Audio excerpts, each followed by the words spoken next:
Reading from the Acts of the Apostles. When the day of Pentecost had come, they were all together in one place. And suddenly from heaven there came a sound like the rush of a violent wind, and it filled the entire house where they were sitting. Divided tongues, as of fire, appeared among them, and a tongue rested on each of them.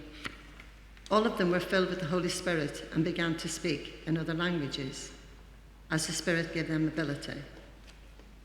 Now there were devout Jews from every nation under heaven living in Jerusalem, and at this sound the crowd gathered and was bewildered, because each one heard them speaking in the native language of each.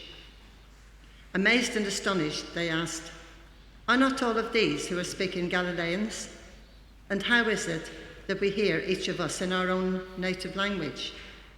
Parthians, Medes, Elamites, and residents of Mesopotamia, Judea, and Cappadocia, Pontus and Asia, Phrygia, Pamphylia, Egypt, and parts of Libya belonging to Cyrene, and visitors from Rome, both Jews and proselytes, Cretans and Arabs. In our own language we hear them speaking about God's deeds of power." All were amazed and perplexed, saying to one another, "What does this mean?" But others sneered and said, "They are filled with new wine." But Peter, standing with the 11, raised his voice and addressed them. "Men of Judea and all who lived in Jerusalem, let this be known to you, and listen to what I say.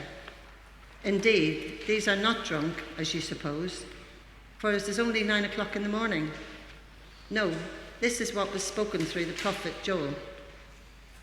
In the last days it will be, God declares, that I will pour out my Spirit upon all flesh, and your sons and your daughters shall prophesy, and your young men shall see visions, and your old men shall have dreams.